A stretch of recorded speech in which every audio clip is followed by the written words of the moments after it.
morning. You are welcome to Media Conclave.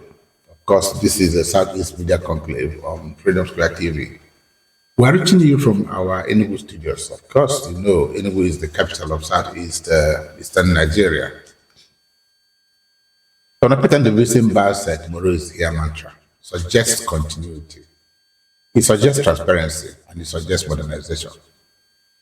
The Smart Green School address, which happened on Monday, is part of that narrative.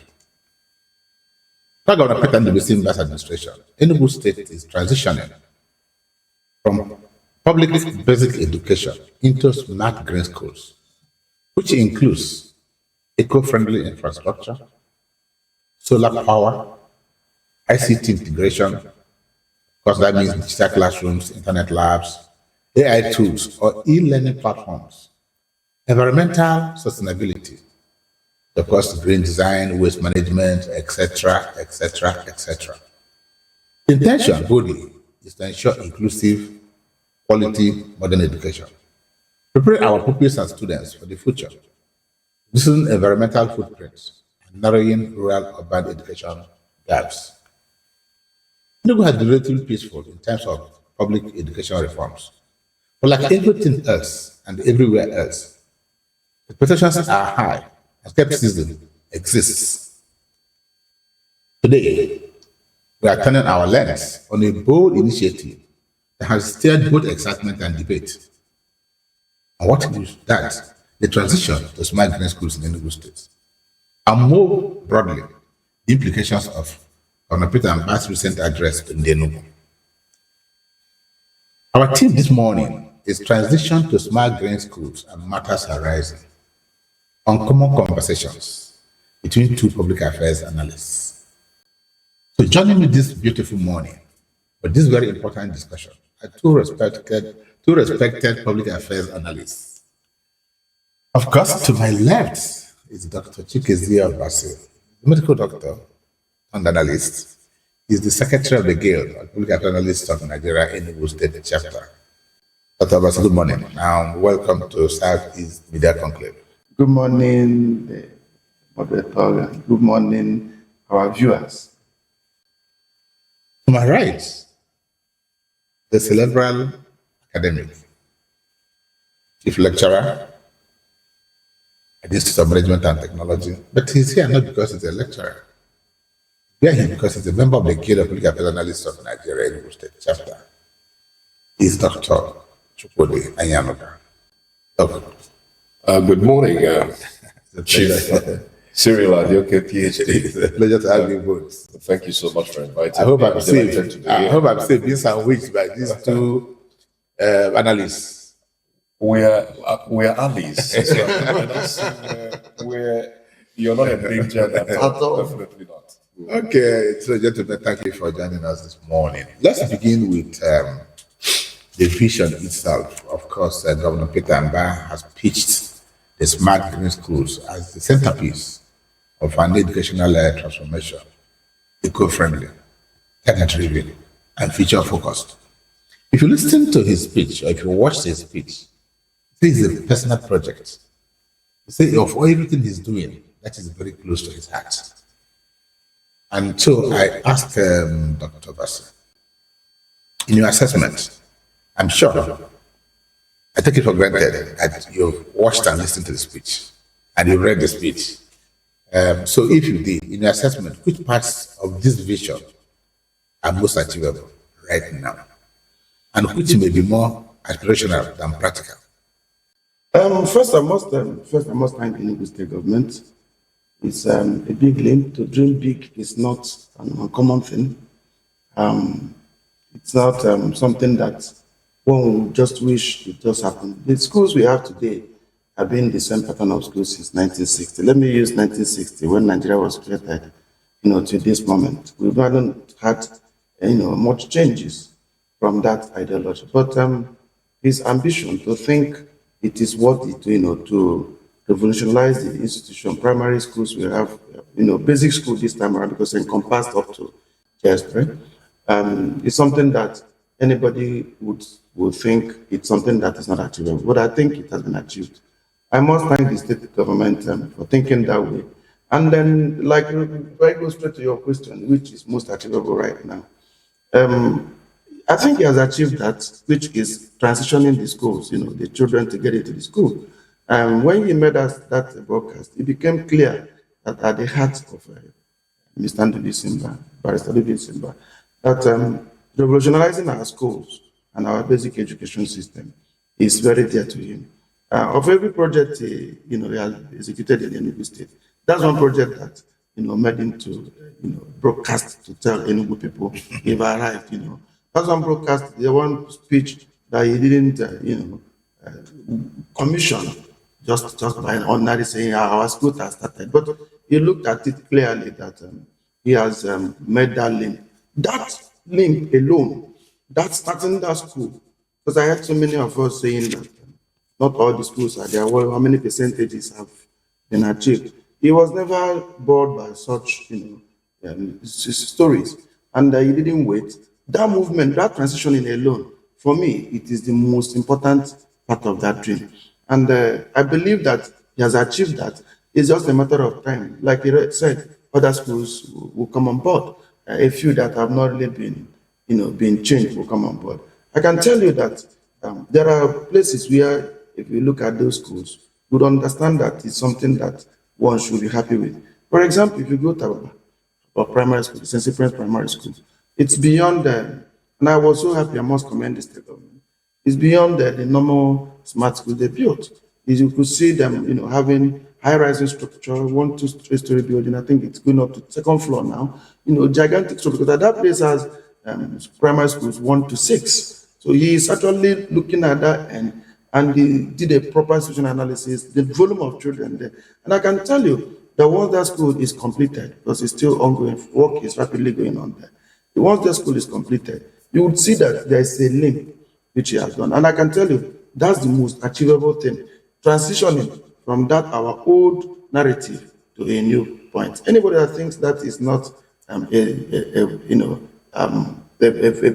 feat, that person should conceive an idea and see that idea come to reality.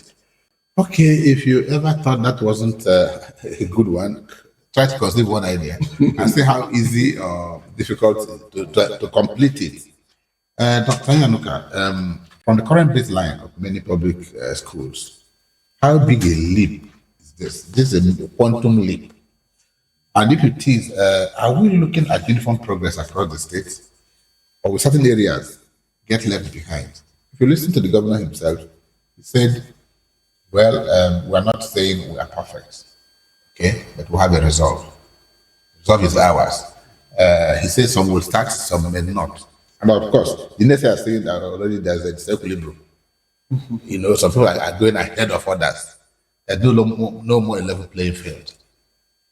All right, thank you for that question. First of all, let me also join my colleague, Secretary of the Guild, Ndi Enugu here, to commend the governor for this bold initiative. Not everybody who dreams brings such dreams to reality. And if you listen very carefully to his speech, we see that he was motivated on account of his own experience growing up in the slums of Port Harcourt. And then the idea behind the Smart Green School, one of the critical ideas behind the Smart Green School is to see how, he can prepare a better ground for the younger ones so that they will not, end up or rather experience what those who grew up in the slum is. So in other words, there was a question that you actually raised when you were asking Dr. Obasi, before I go to how big the leap is. We cannot even describe this leap just as quantum. It is much more than that. I think I was on your show where I described what, I think I called in on the phone where somebody was speaking concerning the projects we're seeing in Enugu. And I used the term, I said, it is not just like somebody who used to take a bus and then started flying an aircraft. I mean, what I mean by aircraft in this case is a plane. So from traveling from Enugu to Lagos, you go and take Enugu to Lagos will take you about 12 hours on account of the state of our roads. But if you go by air, it will take you about 45 minutes, maximum of 1 hour. you're already in Lagos. Imagine if you're now going using a rocket. So it's not just about the quantum leap. The leap it's not something we dreamt about. It's something a lot of us were quite skeptical and cynical when we had this idea. Personally, I looked at it as something that was utopian. I said, will this man be able to realize this? And I wasn't shy in even asking him questions during one of the town halls that I was opportune to attend, where I asked him concerning the smart schools. What about the sustainability of the smart schools? What about the smart teachers? Do we have smart teachers that will drive the smart schools? So it is a leap that is beyond quantum. That is one. Then in terms of leaving other schools behind, particularly the smart schools, I like the part of his speech where he admitted that he's just human and that, humans are made up of a lot of frailties, meaning that we are not perfect in what we do. So he admitted that they are not perfect. That is the state government as itself, led by him. They are not perfect. We've also seen issues very lately, that will automatically you can interpret and say, oh, there will definitely be delays in the start of all the smart schools. And we've seen that. Now, what I'd like to encourage us to do is because he promised that within a week, some have started on Monday. I saw video clips. I don't know whether you saw those clips of people who were bringing their children from Abakaliki, from Onitsha, and they're pleading that they wanted to enroll their children in the smart schools. I don't know if you saw that video. I said, one person asked, is there a boarding facility there? I don't even think there is. So if somebody bringing a child from Abakaliki and Anambra. I don't know the kind of arrangement, but the point I'm trying to make in regard to that reference is to see that even people in Enugu State, some people may think that, oh, this is nothing special. But people outside of our state, they are beginning to perceive it as something that, oh no, this is something we've not seen before, and we would like our children to experience this. Even on a personal level, I've spoken on live TV where I said, look, I wish this happened when I was growing up. I would have been very excited as a child to attend this again. So the idea now, what is the leap like? And are people being left behind? I believe that even those that are left behind will eventually catch up. But it is from root memorization, the standard when we were taught to cram, we were taught to memorize, and then we come and pour it out, and that makes you excellent. But this time around, it's not just about cramming theories or memorizing theories, but it's about experiential learning. We need to give them all the support. We need to give the state government all the support that we can, and from time to time, offer constructive criticisms. As we will also say today, there are areas that we believe that probably need a lot of improvement. So that's what I'll have to say for now. Thank you. Thank you, gentlemen. One of the concerns people raise is whether the smart grade schools will be spread equitably. Of course, we know, that each ward is meant to have one. But of course, many are wondering that we might see more attention in urban centers than in rural areas. Teachers who are willing, who have been here. If you visit the typical primary school in the rural areas, some will have one or two teachers, almost teaching everything. And where there's no light, where there's no water, so a lot of people may be reluctant. So there needs to be an extra incentive for people to go to that rural areas. It's not that it will be intentional. It's not intentional. You may find more attention because from the video you saw, that would be what's in the urban areas. I'm not sure you saw one in Ubu, where somebody from Anambra is taking the child to go to that school. So it's urban.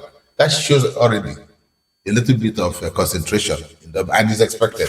But however, the question I'm asking Dr. Obasi is how can government, in their own wisdom, ensure that this project does not deepen educational inequality between rural and urban wards? Okay, let me start from what we know today and get to what we do not know. The advent of social media has abridged a lot of inequalities when it comes to communication gap across the globe. Many of us used to know when we were small, for you to watch CNN, you only go to a hotel. And you must be a little bit comfortable, dress well, put on tie or suit, to jump into the hotel and sip a bottle of Coke to watch CNN. Otherwise, your father must be very rich to buy a dish, as at 1980s that we are more than 800,000 naira. So that was an inequality. And the only way you see CNN, in fact, if you see CNN, you have to stop. But today, social media has abridged, simple phones have abridged such gaps that with a phone of less than 5,000 naira to Kumbo phone, you could get all the information. Yes, your smartphone of 5,000 naira, a Tokumbo one, you could get every information. In fact, you could even tell your neighbor in the office, please, I want to listen to the news. And within 1 hour, you've gone around the whole world. And that is the beauty of technology. So why do I believe that there will be inequality? No. I believe that being smart is going to breach the inequality gap. How do I mean? You see, we just like we do not have enough teachers on STEM. In fact, across the globe now, countries are making H2 visas, high-skilled workers visas. And those people that are highly skilled are people that, teach science, technology, engineering, and mathematics. Now they are being sought after. So you don't expect that we'll have enough. If US does not have enough, Germany does not have enough, what about Nigeria?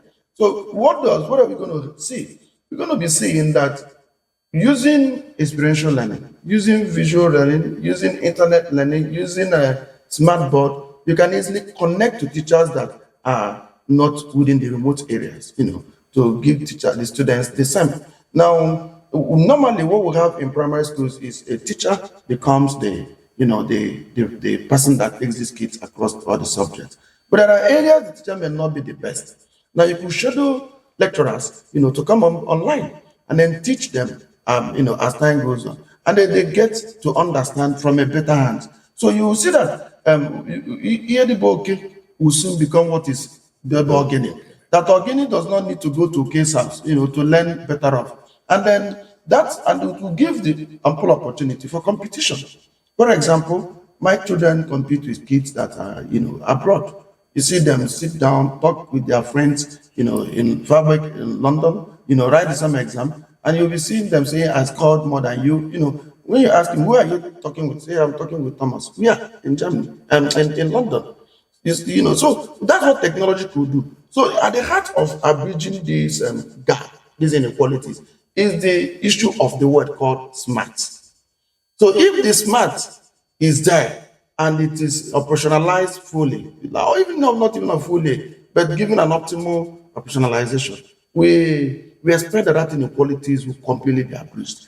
Places where you have had to get, places where teachers are not going to be there, because we don't expect, not because the state government will not want to employ, but you may not have enough funds, to give you that. You see that those areas can easily be, the gaps can easily be ameliorated using visual learning. So at the heart of that, bridging that inequality is that word smart school. Okay, to Dr. Chude. Indeed, there are critics. Indeed, there are those who applaud the smart green schools. There's no doubt about that. But some critics suggest that the smart green schools might widen the gap between public and private education. My question is, do you agree? And if you do or do not, what safeguards could prevent this from happening? Okay, thank you very much. I think this question is also related to the earlier question that you asked Dr. Obasi. In that regard, because you were asking was urban and yes, this one is private and public. It's still related in a way. Yes, in a way. Because I think the competition is healthy. Exactly. Now, the idea behind locating smart school in rural areas also is actually to bridge the gap between the rural and the urban. So that's one major point. And I love the way he expressed it. But they will still have teachers who will be on the ground. And we need to devise ways of incentivizing them properly. We need to motivate them. We need to actually, present something to them that would make them want to leave the urban areas and live within the rural area. For instance, I'm not deviating, but I just wanted to throw better light. For instance, imagine if you provide, some plots of farmland for teachers. I'm not saying they're going to farm there physically. Thank God we have smart farming too now, which is part of the innovation that the current government has brought. So they have plots of land where farming is, done on their behalf. Okay, and they are also it constitutes part of, apart from their remuneration. So it's something that is incentive. So it's an idea that I wanted to drop so that government can also begin to think about it. Because like it or not, though we will have teachers who will connect online and teach these children, we will also have those who will be on the ground. So we must realize that. Then in terms of Just stay on that lane. yes, okay, Just the next question actually was coming to you, and that's had to do with teachers. So Yes. you can take it holistically. okay, good. All right. Of course, that has to do with technology. And for me, technology alone cannot transform education. Teachers Absolutely. remain at the heart of learning. And I want to sound actually a note of caution. This idea of whether it is e-learning, say somebody will be talking to them from somewhere, it is not the same thing at that level. At the level of primary schools, it's not a question of somebody is in Lagos talking to them and on the smart board. No. Children at that level need you need more practical demonstration. You need people to hold their hands and talk to them. And some will be crying, and you need to say, "Stop crying." What's the problem? You need the cake and all that. So the issue is, how ready do you think our teachers are for this digital shift? But importantly, incentives. It's not merely saying, I want us to suggest the kind of incentives that are practical, that you could touch, that you could feel, that could move somebody. If I'm a teacher here, and suddenly you move me to one village, one local government. No, man. Okay, you want to use the community as an My own example. community. Okay, Yes. so what will make me go there? I want something practical, because you see, we are trying to help government. So what practically must they do? Yes. Not that we are not if they do. What will they do? Good. That's part of what I'm saying. Yeah. So I want you to Now, take it I agree with you wholly in terms of, remember that the smart schools will admit children at the age of 3, and they will be there for the 12 years. By the time you add 12, am I correct? Yeah. Enugu is doing it. So 12 years of education. So by the time they are 12, they are already 15. So you may need to hold their hands when they are 3, up to when they are 6 or 7. But then it gets to a point where remote learning can now take place, where someone can be. I've not had the opportunity of seeing the curriculum. I'd like to actually have a look at it so that it will better educate me, so that when I'm making my analysis, I'll be able to maybe make suggestions based on my own experience.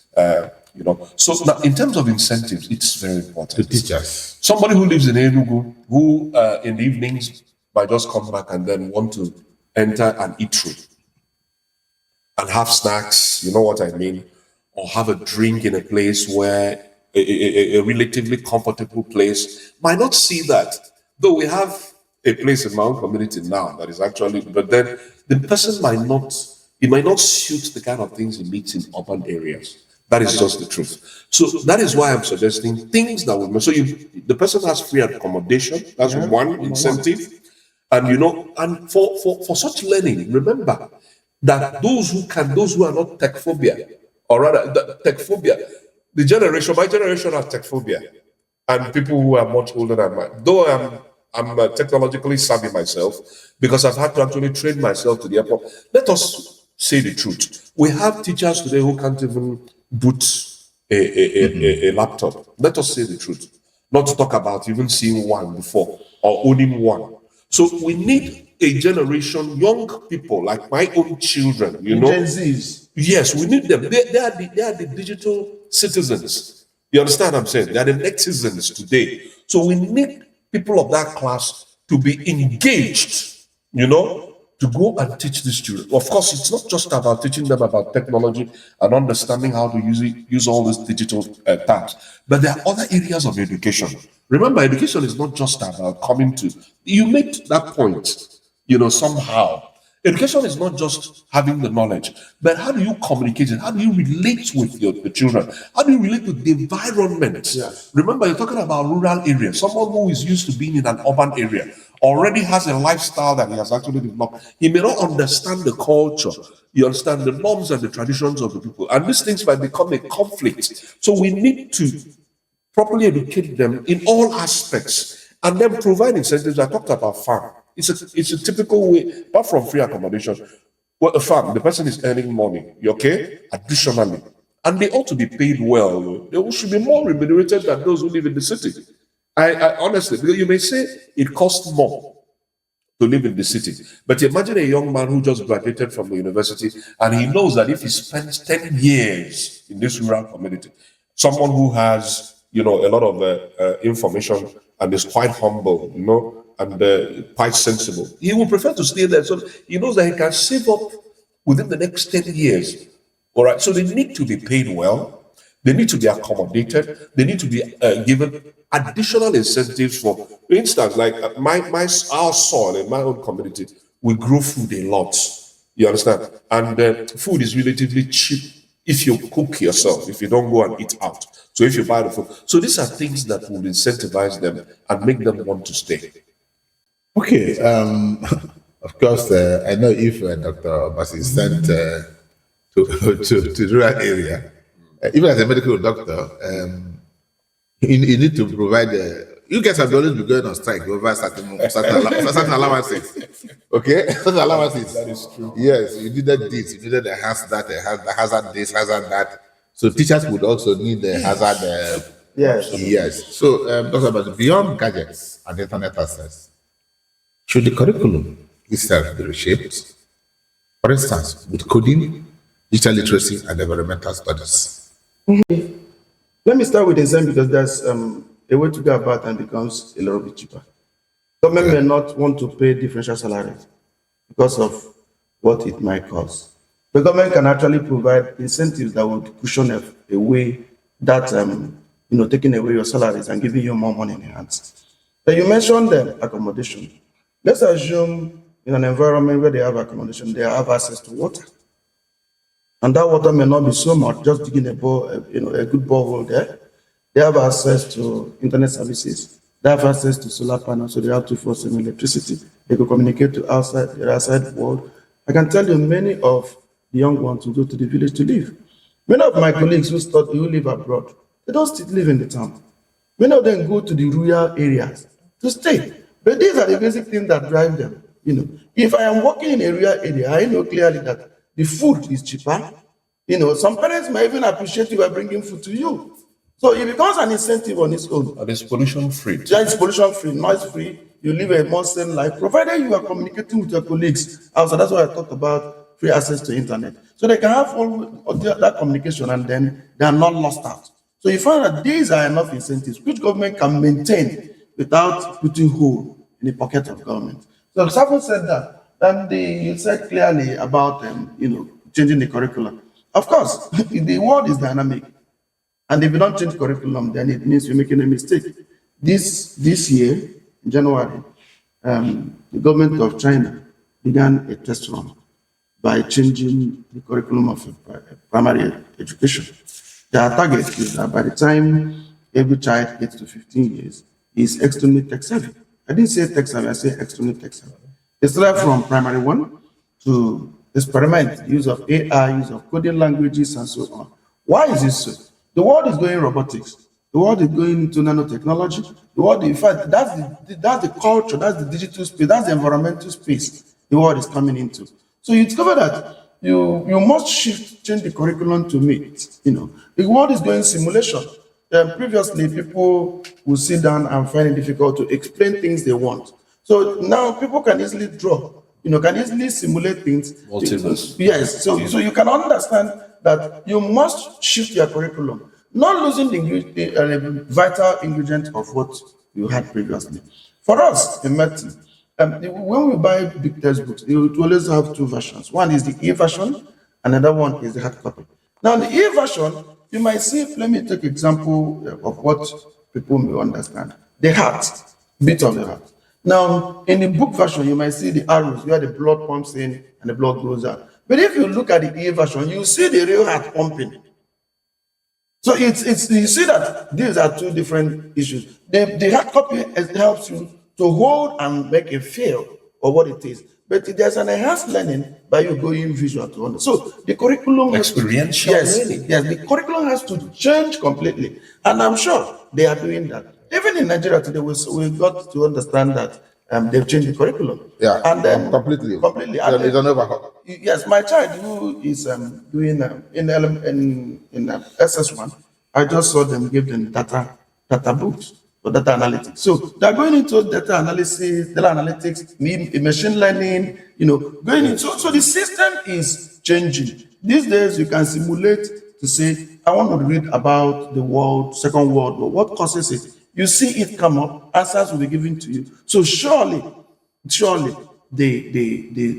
should be overhaul. And again, like when he was talking, there must not just be overhaul of what we have, but there should be injection of Gen Z. What I mean, Gen Z, people born late 90s, early 2000, into our teaching space, because definitely they are the hands. They're already smart. Let's be honest with ourselves. Extremely. They are already smart. They don't even need you to teach them more. They will teach you. They're already smart. So we need to bring them to that, mechanism of being teachers. There's a difference between an educationist and the person who is just tech savvy. We need them to come up, and they will help in sharpening the older ones, who might not be that tech savvy. They can't be talking about coding, and you're talking to our age mates. I mean, it will be less than 2% of us will be talking about coding now. But these are some things that these kids of 15, 18, 20, 25 years play around with. So augmented reality and so on. So I believe that the curriculum will change. I believe that learning will be better off. And I believe again that the Ministry of Education is currently working on it. And if they have not worked, I think they should be able to get people like Anyianuka to assist them. Okay, each time we talk about these smart gadgets, smart reality and all that, I don't know whether you had the opportunity to speak with one of these tech-savvy young men. Beyond the tech, like they're smart, but I'm sorry, they're not knowledgeable. Yeah, that's why I said they should be educated. They're not knowledgeable. I just played with my last son who came back from Abuja. He was here for about 2 weeks, and he's quite good with all this you're talking about. There are two times asking some general questions about Nigeria. So good. And I think he was wow. I'm not talking about anybody else, I'm talking about my own son. But I'm a lecturer, so I'm in a better position to even tell you that even people who are studying, young people who are studying mass communication, ask them about what happened today. They don't listen to the news. They're not interested in things of that nature. They flow more with audiovisual. They like the screen. Yeah, the screen, yeah. They learn better with the screen. But And that is the what- general questions are right. it is also there, Yeah, but but that's they don't. not their interest. Their That's what I interest is say. on That entertainment. those who will employ, you make them become education by training them very well. Let me tell you why it's dangerous. I've heard Perhaps I agree with you. I've heard companies in Abuja try to interview people for employment. You're asking you a few questions specific to what you come for.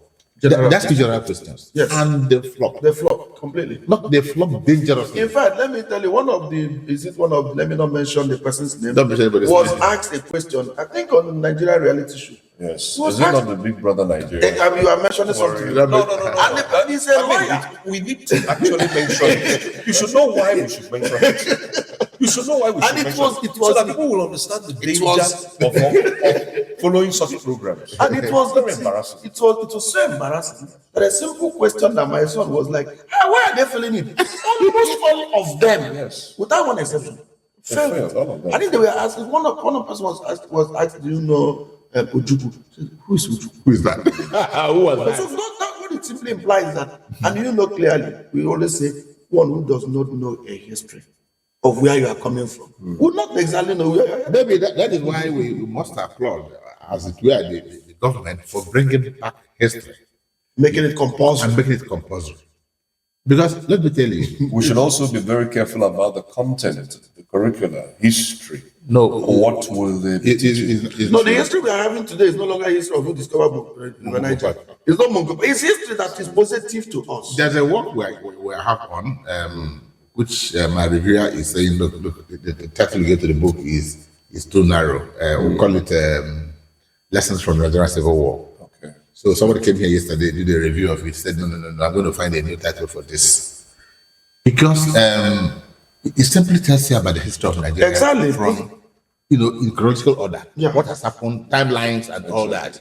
It's an expression of this, it's not yet a textbook. But if you pick that book and you will know virtually all the timelines, Probably from the amalgamation or before. From the amalgamation, even Even before then. you know. So you know how Nigeria came, what brought about Nigeria, where are we? So you can actually extrapolate where Yeah, you what are. And it's also important in the narratives because it is. I know what I'm talking about. Because if you listen to two different people, remember when IBB's book was launched and then what he said concerning the coup, a particular coup, not being championed by a particular ethnic group, and the brouhaha it brought about. So we'll need to be very careful about the narrative, the slant. In communication, these things are very important. I understand what you're saying. So how was it delivered? How was the narrative actually projected? Was it projected factually, or did somebody try to color it? So we need to be very careful. I'm interested in looking at that curriculum. That's why I talked about it's content. important. The facts of history. It's our story. The facts of history is that there was a coup, and XYZ executed the coup. The other one is about the interpretation of the motive. Yes, that was The facts that there was a counter coup. XYZ did that. Those are historical facts. Now impeaching who did and who did not is now the author's bias. Yes. It's not the author's bias. Anyway, let's talk money and sustainability. These smart schools, they sound visionary, very beautiful. But even putting them on sounds quite expensive as well. It's not a cheap, building or structure by anywhere. And then people are wondering about the funding plan going forward.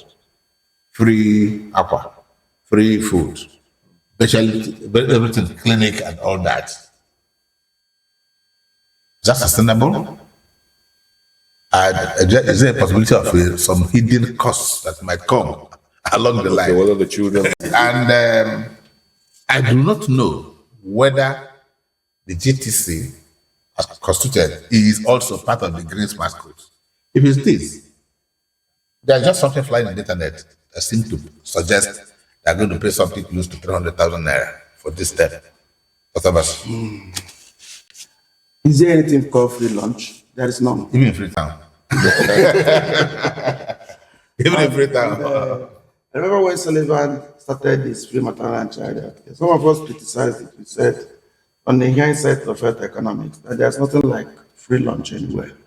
And you can't do free maternal and child health, otherwise it will prone to abuse. Can do free tuition. You can do free tuition. But it will have come with a caveat. And what's that caveat? Your father must show the evidence of his payment of what? Tax. As simple as ABCD. You must have a contribution. Because just like we said, it is taxpayers' money that you're using in providing a free thing. What we only asking is that you're not expecting me to be taxed the same way a laborer is taxed. I will be able to get more money. But when it comes to delivering education, our children should be delivered education equally, but you should be able to bear a way. So first of all, people must pay their tax, whether we like. And when you pay your general taxation, like in UK, their healthcare, their education, a lot of those primary things are done with general taxation. So that if the government begins to say, we must register your child when you pay tax, and everybody begins to pay, minimum tax, it will be enough to generate the fund, at least to have the tuition free. That's number one. Number two, I want to see a situation whereby local government chairman, because let's be frank and tell ourselves the truth. The educational system of Nigeria is primary level is handled by local government chairman. I think we are once a local government chairman. So the people that have that educational state should be able to be responsible. This is just like the governor trying to show them a pathway. But remember, Peter Mbah is going to leave. At most case in the next 6 years. Yes. And when he leaves, what is the sustainability of this? That's the big The owner of that thing should be made to know that between now and the next 4 or 5 years, you take back your school. We have shown you a model how it will go. We've done the logistics, we've done the processes, we put everything in place, but you have to take back your school. But this is the model we want our children to continue going. I think at that level, because you remember, the money sent to the local government area, or whatever they generated, they are meant to do primary education, primary health care, agriculture, feeder sanitation, and these things. So definitely they are going to take over their schools. That's for sure. So I believe that sustainability of those will be revolving around it. Then third one, you don't talk about ICT without electricity. But before we are coming in, I said you can't use solar to function efficiently. You might argue that with me, but haven't been into the system. I know that days that the light, nature decides not to give you light, you have downtown. Just like if you look at Enugu yesterday, most of the street lights, traffic lights, we aren't working. Not because they are not good, The weather. because the weather went down. Yes. Now, if you really want a situation whereby you must have, solar in all the schools, it comes with high cost of maintenance. So you must go hybrid. Like the school my children attend, they have solar panel, they have, public power supply, they still have generator. So you must go hybrid, that is sure, if you want that place to work. And how do you go hybrid? It means that real electrification mechanism must be up. Any place that this school is located to, the government must make sure that, public supply must come, most especially now we have we can now operationalize our management of power, So you make sure that every community, every school that this school is, situated must have electricity. Then the third one is how to work around the issue of internet. If you must have ICT, you cannot rely on epileptic, network. Some communities do not have, what's it called? Networks. If you go to some communities, you won't even see one network. Even when you see, they might not be 4G enabled. So you cannot even browse. So that may become a whole lot of problems. So how do you navigate around it? I don't need to sell somebody's product, but there are products you can maximize, and it comes at large economy scale of economy. The cost can be brought down so that the state government may pay as low as $10 per month, even $5 per month. You can do that. Particularly in a situation where it has to do with education. So you can actually leverage on a lot of things and then get the cost, drop down. And then you have this issue. Then fourthly is maintenance, because that's a very serious issue. How do you maintain smart gadgets? There was something I keep saying, that when you are bringing these smart gadgets, as much as you can understand that either the parents pay or the students will take it home, for sure. Because if you keep it in school, even the gatekeeper might be the person that will, deal a lot with that. Security issues. Of course, security issue. Then I will equally talk about the issue of seeing how some of those equipment must be repaired and handled there. We must have a maintenance culture. That's what we lack. If we have to tell ourselves the truth. Before we came in here, we said 10 Downing Street was built over 300 years ago. And that's still 10 Downing Street. It's still the same as still today. What's the difference? 10 Downing Street was up in the Bible. I said, Lord, as it was in the beginning, it was is now and whatever. And what does it imply? Building does not, get damaged if the building is properly maintained. Where we came in here in this studio, it wasn't what we saw some time ago that we met today. Somebody upgraded and maintained it. And this particular room where I was studio was not meant to be a smart studio. Today it's smart, and somebody maintained it. So within those communities, the teachers, they should equally be tutored on how to maintain, gadgets. You cannot tell me that probably because the fuse of a television or a smart board went off and the smart board is packed and it is allowed to rot. We have seen situations where you go to government institutions because the battery of a vehicle is down. The vehicle is allowed to rot. No, we should be able to be responsible, to maintain these issues and then have a point where you could collect, pool those materials if they're damaged so that they can be used, parts of them can be used in preparing other works. Okay, thank you. We will stay on this. We'll be taking a short break, but not before Dr. Anyianuka makes his own input about what may be hidden costs and then sustainability. I think after that we'll go on a short break. Okay, very quickly, I'd like to take it from the point you asked a question concerning GTC. Is it part of the smart schools? And you also talked about something that we've seen circulate online, which is a major concern regarding the school fees. Yes. Well, not just the school fees, because tuition was just about 4,000 naira from what I saw. And I also saw that those who are going to be boarded, I don't know whether it's going to be a compulsory boarding, but meanwhile, it is important to actually classify GTC. It's not a smart school. It is actually classified under the TVEC. if I'm not mistaken. That is the technical, vocational, and entrepreneurship centers. Okay, so it's classified under that. Now, I don't know how they came about that figure. I don't know whether it represents the figure for the entire session, or is it termly? Because we need to. From what I saw, so which is not from government. Yes, I said it was something circulating online. Somebody could actually do it. Yes. So we need to verify that. That is the point I'm trying to make. So, and then even at that, if for instance, let us even maybe just give it some benefit of doubt and say, oh, this is actually the fee. If you're going to feed a child for an entire session and you're actually charging 147,000. I don't think it's much. I mean, we are in this economy, we understand how things are. But, people will always raise concerns. No, we're trying to separate whether a free school I know. or the one that has a cost. I know. That's why I actually talked about TVET. No, TVET, GTC was not classified as a smart school, though we have smart schools located within the same compound. Remember, we've had the opportunity of visiting that place, and we've seen the amount of investment that has been made there.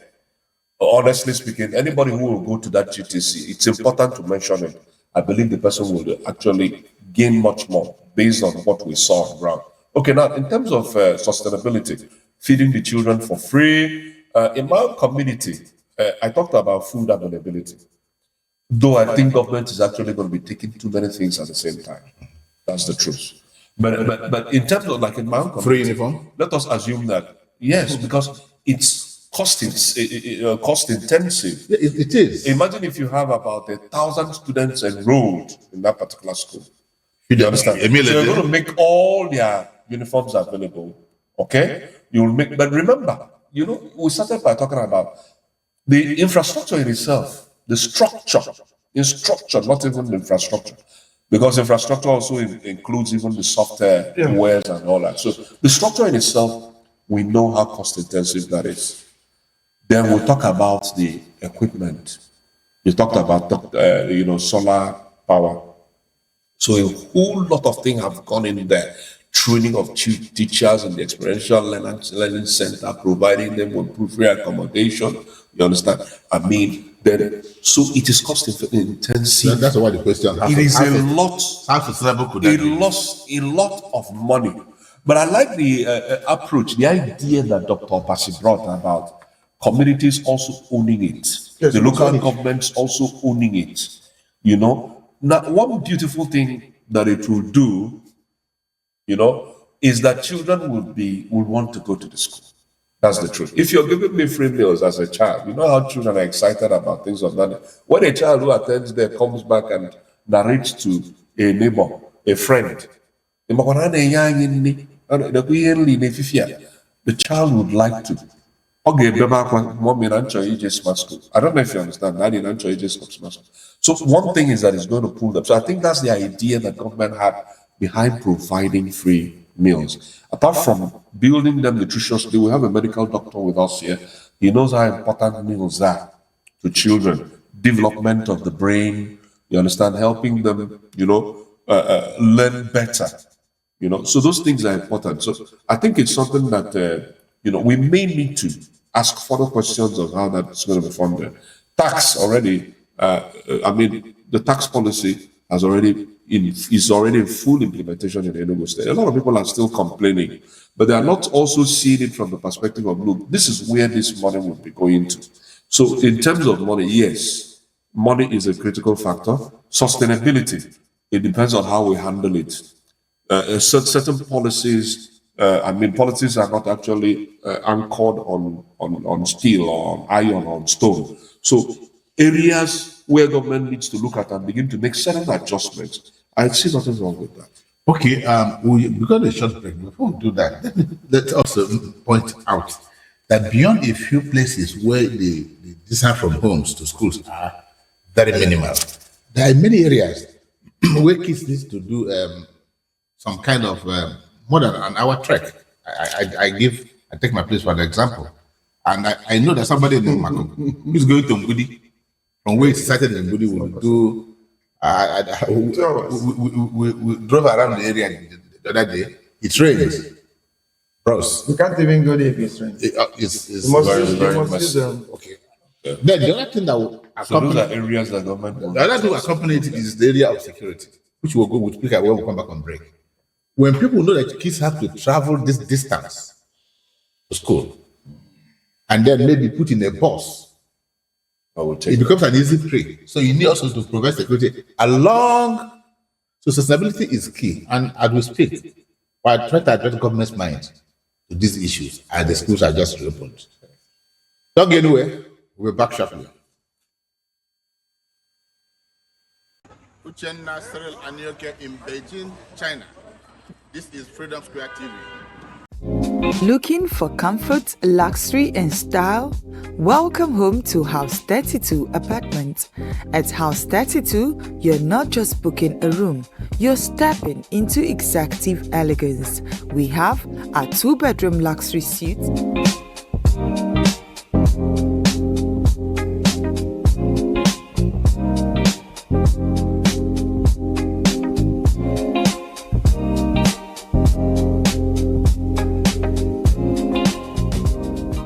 complimentary breakfast, continental and African dishes, laundry handled, power 24/7, security covered, free Wi-Fi, of course. So whether you're planning a business trip or a peaceful getaway, House 32 Apartment is your home away from home.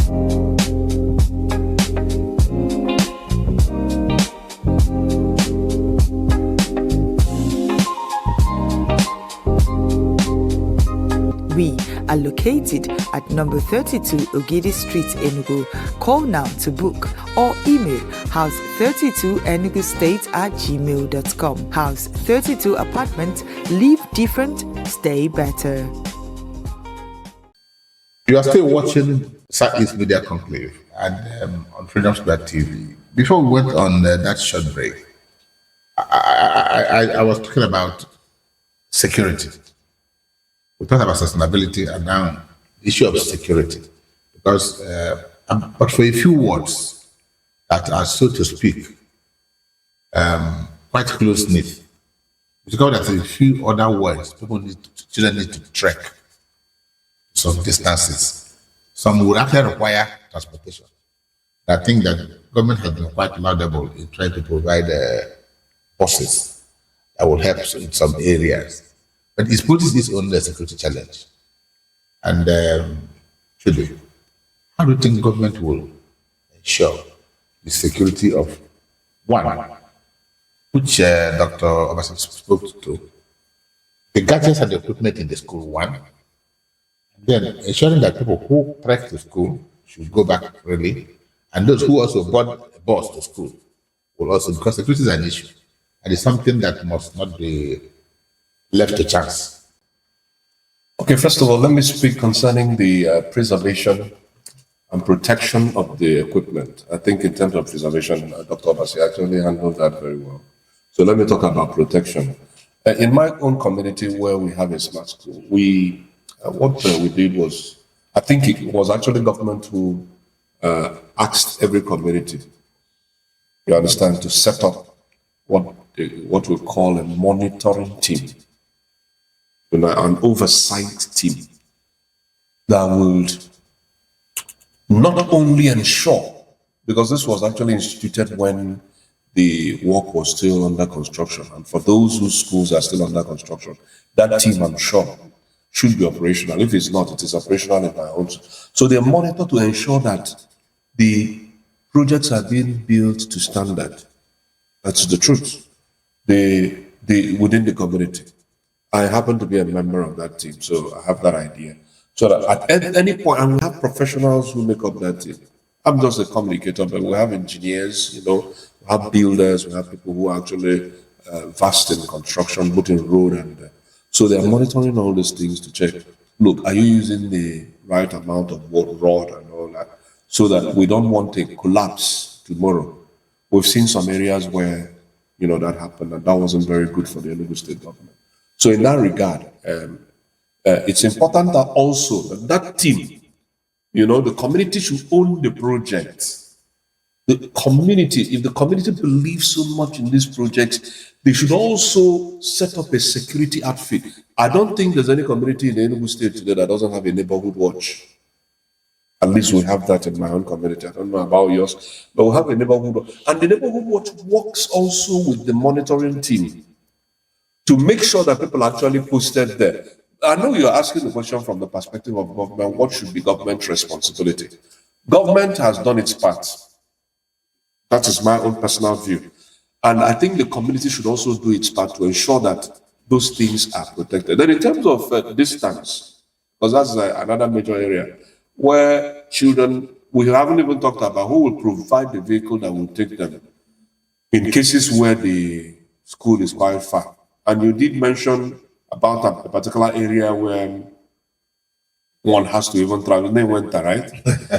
You said, Let's not go there. you talked about, yes, you said, no, but I it's said, important. I said, It's Ugueme. important. Okay, I said Ugueme and Ikenana Ward. Okay, good. And the school is in Ugueme. And my brother, you need to come from Ezere into Ogu and go through Ogu town. Then climb to Ugueme. That's where the smart school is. And that's, what is the distance by road? That is what. But it's not, you can't measure it by road. The terrain is it's horrible. Okay, the terrain is Because not some days vehicles will not even be able to apply that. okay, so the road is bad. The terrain itself, the elevation of that mountain. It's in fact, hilly. the name Ugueme It's hilly. is even a Is that problem. what- is that what you're referring Yes. to? It's hilly, and the road hasn't been done. Let's The, call. the chairman is. Let us call. The, chair- the chairman, Let us call. Even the chairman is trying to do the road. we as even we need speak. the state government's intervention because we don't want children who live in Ugueme, to be displaced. No, the Ugueme children are safe. Okay. It is Those who are- Ezere. Uh-huh.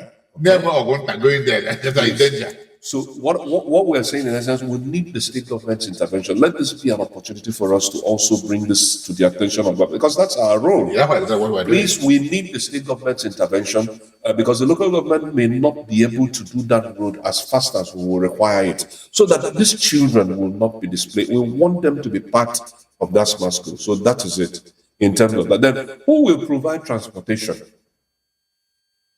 If the state government is also providing food, making uniforms available for such unique areas, I think something should be designed.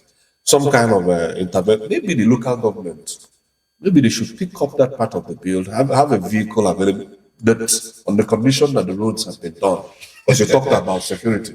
Security is important, and and perhaps they will need to be escorted by members of the vigilante or the neighborhood watch so that they will go to school. Because I don't know how else we can walk around this. We can begin to look at the Nigerian police services or Nigerian police force as a way to provide services in such rural communities. We also need people who are familiar. These children, the families know them. They know the children. They know the father and the mother. So that's why people within the neighborhood watch would be in the best position, I believe, to do this for as long as the local government can also intervene and make vehicles available to convey these children. I think you're absolutely right. And Doc, I have a comment on that. before you do that comment, you take the question along so you can take them. Politically, let's be very frank about this. How risky is this project if the results, if for any reason, the product is not coming on as smoothly as politically? So could this smart green school become a liability than an asset for this administration? Okay, let me approach the question from there. Thank God you actually said it. If you put every statistics on the ground, the school automatically today is a liability. Why do I say so? It requires a very serious economic modeling to get that school running. The cost is humongous. The cost of maintaining that school is humongous. So you need sharper. It takes only a man with a heart of Peter Mbah to maintain it. Yes. That's Now, just the truth. he can't even maintain it, and I will explain. Peter Mbah does not have that resources to maintain only Christmas school. As a leader, your job is to prioritize and put money where you give you benefit. And there are competing needs, which you must attend to those needs one way or the other. Then you begin to look at how much available to you. Let us also remember, please, I'd like to bring it to your attention, the 33% budget. I'm coming. You can't continue the 3% budget. At a point, you need to grow some other sectors. Assuming without considering that there's a drop in federal. Yes, the I'm current administration is receiving the highest. I'm coming to that. The highest monthly allocation coming from federation. I'm coming to So when that. it drops drastically. No, I'm coming to The that. highest, even with the inflation, the subsidies. That's what I'm saying. That's what I'm saying now. It is the highest. Part of it. Now, It's the highest let me, ever. I'm coming to that. let's look at Nigeria as a country. We have less than $2,000 per GDP per capita. We are a very poor resource nation. Let's be frank about it. Now, this is the best we have now. Remember, the population is still exploding. We have our fertility rate, growth rate is more than our economic growth rate, which is a terrible disaster. And nothing is mitigating that. So any good economist will know that the days ahead will be more difficult if there is no, good plan for, achievable plan. So, and it's not peculiar to Enugu state government. Now let's talk about how you make your money. If assuming you have a drop, it's not possible. You mentioned about vehicle. It is not possible to carry these kids in any vehicle. Anybody can put me anywhere. One is the cost of buying those vehicles, the cost of daily maintenance of those vehicles, accountability, and the crisis that it will generate. In case if there's an accident, it becomes a heavy swap point for the government. So what do you do? And that's where I think we can begin to talk about things we do. We said that these smart schools are models. It is not the end to improving our primary and secondary education. They are simply models, 260 of them. Currently, we have over 500 to 1,000 primary schools in Enugu State. But 500 and something are government owned. Now, there are communities, these smart schools should, in some areas, transition from what smart schools to community smart schools. There are some communities, because each of these smart schools is domiciled in communities. But there are communities that are not close. And the logistic of carrying those children to and fro every day from their own village to that smart school may become something else. Remember, we're not talking about something that will stop today. So if there's any day that vehicle breaks down, automatically the children will not go to school that day. It's not sustainable. So some of us who own private vehicles, we understand what it means to maintain, even with your own private vehicle. Not to talk about government-owned schools. For people who might not really understand, they should go back and ask the Sullivan buses he gave to all the secondary schools. How were they utilized? Even with optimal maintenance, you go to Anambra State and ask what happened with vehicles given to Anambra State, or even generators given to this. It is falls down to our maintenance. So the only way to handle that is some of the communities that today the distances are far. Primary schools within that communities can be upgraded to smart schools. Because they have primary schools where they are already seated. For example, I keep telling everybody, if you go to here and see a primary school, if you're wondering whether that's a private primary school or even somebody's home, because it's so beautiful, it has lawn tennis, lawn, and so on. So some of these could be, like I said, it's a template. Local government chairmen should continue. Those communities that are far, where the children cannot trek, I won't argument to anything that has to do with that trekking, because that is the one that is sustainable. It's movement. That's the one that is sustainable. Let's talk about where we are today in Nigeria. I'm not talking about a country like you come mention the US. You tell me in US it is like that. US has over something dollar per capita. UK has over something dollars per capita. So my own take is, what do we have to do? Local government chairmen should use what Peter Mbah has done and use 260 smart schools as model to upgrade other primary schools where children can, move a distance, to use that money and upgrade those schools. That becomes sustainable for me. That's a very good idea. That becomes sustainable for me. Because if you don't do that, I can tell you that many parents will not allow their children to move that distance. They'll prefer establishing, going to private schools. Like I was in Artisan, I told you when I was in Artisan, and the parent told me that he heard that the schools in Artisan had to be made so that their kids would start going to the smart school at GTC. I said, I'm going to go send them to private schools. In the afternoon, so the risk is not that easy. You mentioned about coming to Ogu. I'll give you a typical example. If you remember Ogu to Mako, that road to Achi, didn't have a bomb. You know what happened there? A reverend father, a school in Mako. The children were being conveyed down to Ogu. Okay, but they had that time. And they had an accident. Very terrible accident, yes. There was an accident. Yes. And that alone. Because of the poor state of the road? No, not the poor state. The vehicle lost control. The road was good. Yeah, it was a very beautiful road. So that's why you put bombs there. Yeah, you had to put bombs there. So you cannot. So the closer the road became a problem. Convert children for a period of time over that duration, and you may not think there will be a mishap. And if there's one mishap, that's enough to trigger a bad response across the state. So for me, the solution to make it, sustainable, make it become, enduring, is that the local government chairman should be mandated. Look at what Peter Mbah has done. Remodel some of these schools that where the communities where this smart school are not, and where communities you cannot make them, to move to smart to the other. If I understood you properly, you're saying for where you have this difficulty. Yes. Whether it is local government, or whether it is state government, there's a need for an extra smart schools that will bridge this distance between one community where you have a multi-community ward. Yes. Okay, like the Ugueme, Nkwe Ezere, and Nikanano. Ugueme, Nkwe Ezere, then went ward. Makumbiji ward. Then Makumbudi ward, because the one in Makumbudi was in Umbudi. Of course. And the market is far from it. And it's not something that can be done immediately. We also have to look at it from a very realistic perspective. But it's a very beautiful. The realistic is that if you from Makumbudi, let's not be sentimental about it. It is difficult for a child from Makumbudi to go to that school. If my child was from Makumbudi, not go there. It's not even closer. Because of the distance. Yeah, because of the distance. So, Ndimbudi should enjoy the beauty. So, there's a need for an intervention from that is even bigger than Mbudi itself by population. Are you getting the thing? Yes. And of course, you built my place. Yeah. As you live in here, enter Oweli girls, which is an aspect of Oweli artist, where you have this mask. That mask is serving Amoli. Enyimba. You came to my place. Yes. So from my place, it's not less than 3-point-something kilometers. It's not.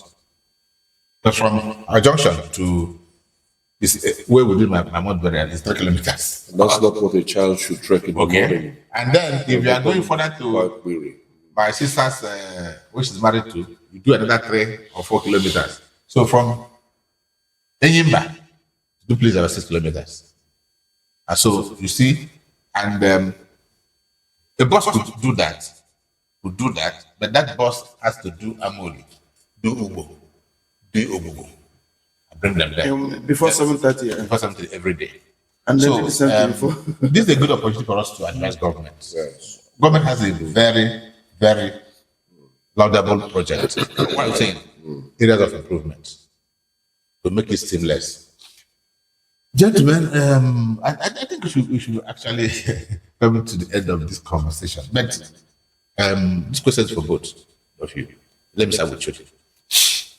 If we revisit this policy, or if in the next 3 years, we're looking at the smart school in the next 3 years, what indicators should then we look at to judge success? Because we want to judge success. Maybe in enrollment rates, how many people have been enrolled? Or should we be looking at digital literacy? Or should we be looking at teacher satisfaction? Or something else? If you had to say, after 2 years, what to measure the success of the smart grade schools, what indicators will be looking at? I think we should even start a little earlier. Because this is something that is quite innovative, something quite new. As a teacher that I am, most times we look at outcome. Okay. Now, because this is something that is quite innovative, we need to look at it from the perspective, if you ask me, 6 monthly, we need to begin to monitor. Okay. Number one, all the parameters you've mentioned are very critical in terms of enrollment, because that would prove us right or wrong based on the conversation we're having today. Enrollment is very, very critical.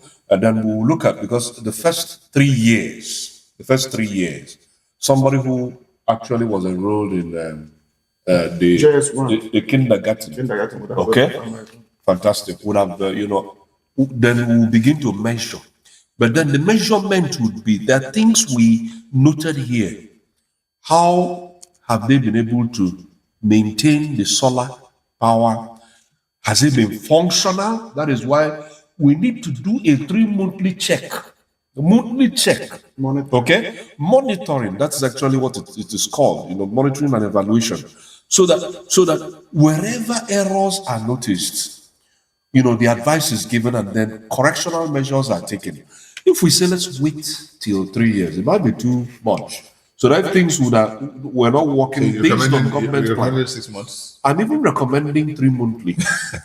When I say 3 monthly, I'm talking about government should have a monitoring team that is made up of people of integrity, people who will tell the government the truth. We also, who are members of the community, we will also have an opportunity, and those of us who have platforms of this nature and can talk, will have an opportunity of coming and say, this is what we've observed. We're not going to be saying it, because, from the perspective of saying, no, government has not done the right thing by introducing smart schools, but by saying, okay, this is what we've observed. This idea, this is what you told us, we should expect at the end of the day, but this is the reality. Can this and this, be addressed? Because this is the challenges that people are facing. So monitoring and evaluation, very, very critical. And at the end of 3 years, we want to see the outcome. We want to see our children who were admitted at the age of 3, who are transitioning into primary school, we want to see what they're able to produce based on the curriculum that was presented. We also want to see our children who probably were enrolled at JS1 level, as at the time they are graduating at JS3, because that will be 3 years. We want to see what are they able to do based on the curriculum. Okay, what are their competencies? The experiences they have learned. What are they able to do? Are they because he gave a classic example with China. You see that these children, even at very young ages, they're already producing things. So we expect that our children, would have become hands-on, and they would have had things we can look at, point to and say, oh no, this is their product. We want to see those who are now finishing at the SS level, because I believe there will be admitting at SS1 level too. We want to see those who are, finishing at that 3rd level. Okay? We want to also see and ensure, that they have progressed beyond the previous model that was in practice. Yes. I want to believe that, this is a new thing, and we are being moved up to be like developed world. So for me, like you rightly mentioned, most of the equipment we have today, I'm not expecting them to go down within the next 3 years. But what might be a problem is if monitoring was not properly done.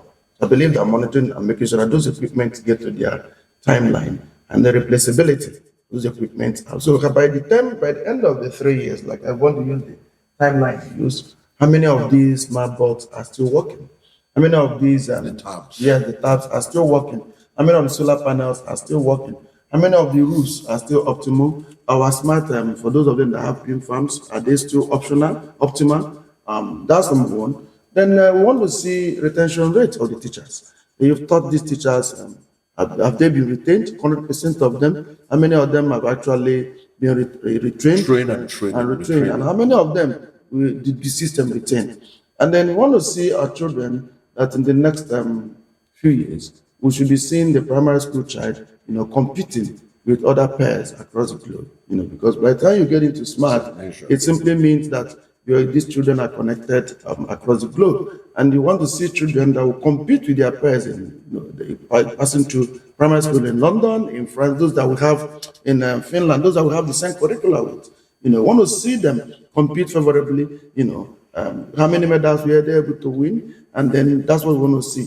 And then more importantly, I want to see the influence of the smart schools. Like I said, we have close to 1,000 plus primary schools in Enugu State, including private and government owned. So I want to see the influence it has gotten on the private sector, because we expect them again, to upgrade their facilities. We want to see them, how has it been that these people have influenced. Remember that every child raise competition. Yes. How has it raised competition? Every child in Enugu belongs to Enugu State, whether you go to private or government owned school. The most important thing is that the schools, have been full. Every child is fully moving, to the better system of education.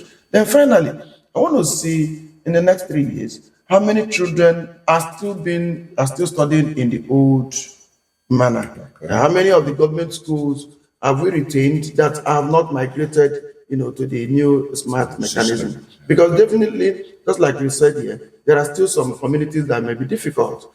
If assuming that you have had a school in Ugweme this morning, or Nungwiji this morning, I don't think we expect a child from Omako to move to Mbiji.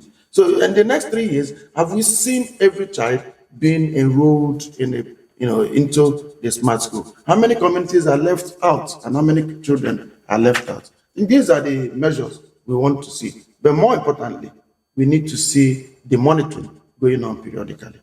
Okay, a final comment. Yes. Assuming without considering you asked to make a recommendation to the state government or provide an advice to avoid the pitfalls of past educational reforms.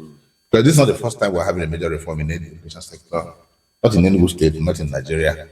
But after a period, you see it will die with the founder. So if we are talking to His Excellency the Governor of Enugu State, what piece of advice would you give? Okay, first of all, to commend him again for the initiative and for him to understand that we have not gotten to the destination. It is just the beginning of the journey. The journey just beginning. We should understand that. And to emphasize that for us to produce smart children, we need smart teachers. It is very critical. As smart communities. Yes, we need smart teachers particularly. And it's the area that I'm very, very concerned about, because the smart teachers will determine whether or not there will be sustainability. And whatever incentive they need to provide to the communities, whatever level of education that the communities require, to know the importance of these smart schools to the life of the children. His speech is quite inspiring. He mentioned it. But I think this thing should be broken down into native, our own dialects, and that this should be communicated to the individual communities so that, that it could help them, buy into this smart schools. Understand, because he prays and say, guard the schools, protect the schools.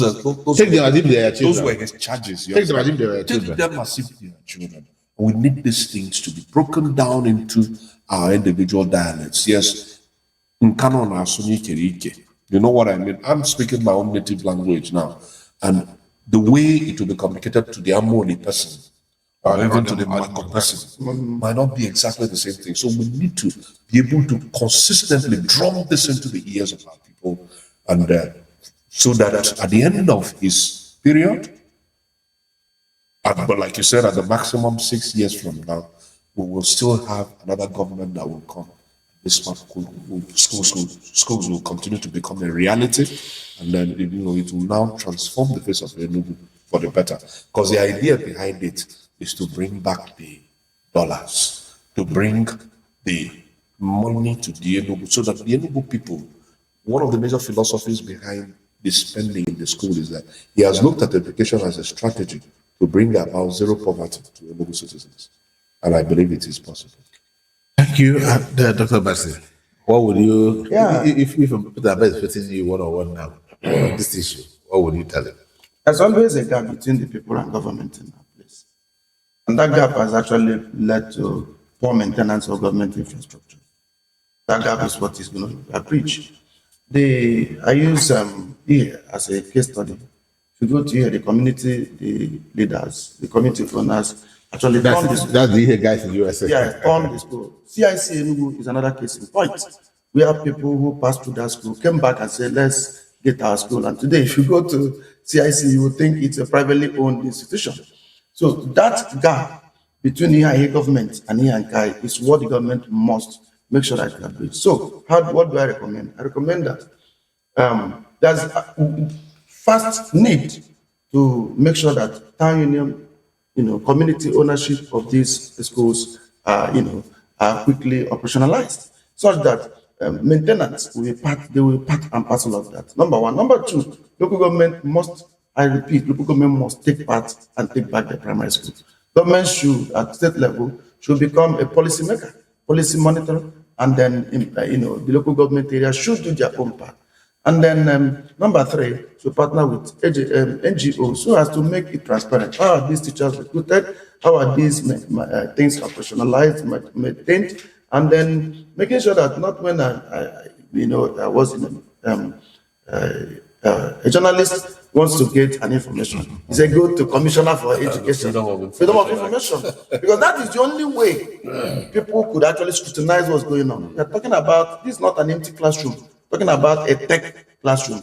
So somebody should be able to say, this board is not working, this board, and call out the person that is in charge early enough to make sure that a child will tell you, you don't have a case where children will tell you that over the last 3 times we've been writing with on blackboard and government. So if the board is not working today, the teachers should even be empowered to make requests, and NGOs and people who are on their own should be able to make so that government will have a positive feedback, and not a backlash from the public. Because I can tell you, if such doors are not open, if this mass school starts going down, it becomes a negative backlash on the government. And certainly it will not. Thank you, gentlemen, for your very constructive insights. What is clear from our conversation generally is that the smart green schools hold what you call great promise. Yes. But they also face significant hurdles. The real test will be whether this bold vision translates into lasting change for our pupils, teachers, and communities across Enugu State. To our viewers, thank you for staying with us on the Southeast Media Conclave. It will come to you every week from Freedom Square TV. Continue the conversation on our social media handles. Tell us what you know, what you feel about the smart grade schools in the Enugu State. You can do that on our Facebook or YouTube at Freedom Square TV. Thank you for being a part of this conversation, and join us same time next week for another edition of Southeast Media Conclave.